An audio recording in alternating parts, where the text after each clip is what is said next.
सभी दर्शकों को राधे राधे। आज मैं बताने वाला हूँ कि साधु संत जो होते हैं लहसुन प्याज का सेवन क्यों नहीं करते हैं।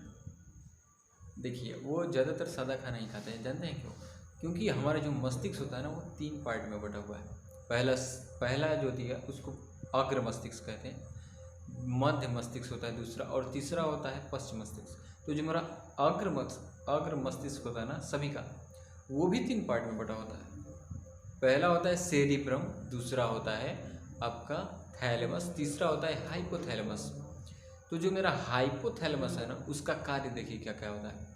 उसका कार्य है हमें भूख लगाना, अगर हमें टॉयलेट लगती है तो उसका आभास कराना, हम मतलब शरीर से अंदर की टेम्परेचर को कंट्रोल करने के लिए पसीने के माध्यम से उसको बाहर निकालते हैं, कभी पेशाब के माध्यम से बाहर निकालते हैं। और मतलब जो क्रोध होता है ना, क्रोध भी वही है। और जो लोग प्रेम कहते हैं, प्यार कहते हैं, इसी का काम है। इसी हाइपोथैलेमस के कारण प्रेम प्यार में लोग पढ़ते हैं। तो इसको देखिए, सन्यासी है, सन्यासी को तो उसमें पढ़ना नहीं है, इन सभी से दूर रहना पड़ता है। इसीलिए वो लहसुन प्याज का मतलब सेवन नहीं करते, क्योंकि हाइपोथैलेमस उससे एक्टिव हो जाता है। ये कैसे एक्टिव होता है हम देखेंगे।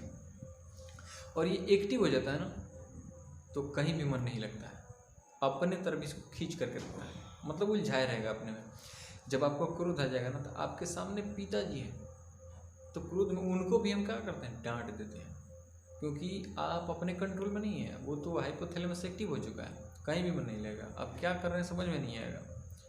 प्रेम हो जाता है ना किसी से, तो क्या हो रहा है क्या नहीं, उससे कोई मतलब नहीं रहेगा। अच्छा, जब भूख लग जाती है तो किसी भी कार्य में मन नहीं ना लगता है। और देखिए, अगर आपको मतलब टॉयलेट लग जाए तो आप क्लास में पढ़ रहे हैं, पूरा चैप्टर ख़त्म हो गया, लेकिन आप क्या करेंगे, देखेंगे सिर्फ, लेकिन कुछ समझ में नहीं आएगा। तो ये हाइपोथैलेमस का एक्टिव होने का मतलब सब जरिया है, मतलब ये एक्टिव हो जाएगा तो कुछ समझ में नहीं आएगा, यही सभी कारण है उसका।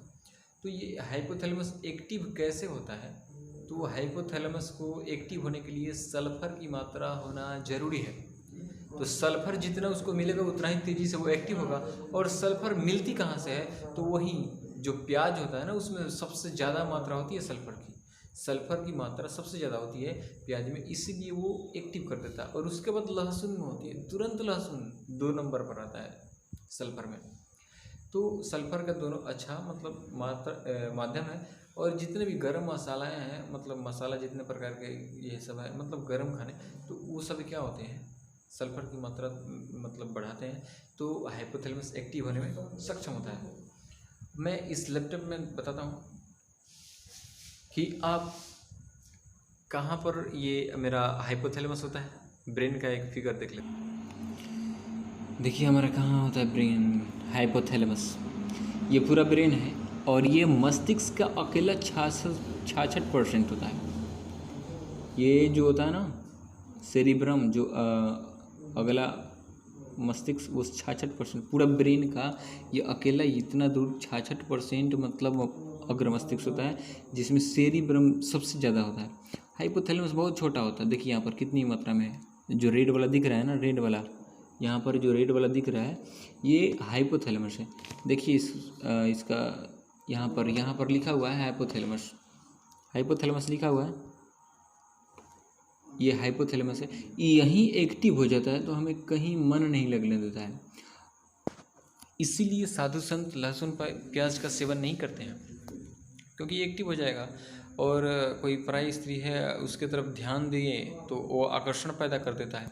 इसीलिए, क्योंकि वो सन्यासी हैं, उन्हें योग तप की आवश्यकता तप करते हैं, उन लोगों को इस संसार से उतना मतलब लगाव नहीं रहता है। लेकिन ये सब का अगर लहसुन प्याज का सेवन करेंगे तो वो अपने को एकाग्र नहीं कर पाते हैं, ध्यान नहीं लगा पाते हैं, क्योंकि वो उन मन जो होता है ना, वो भटकेगा।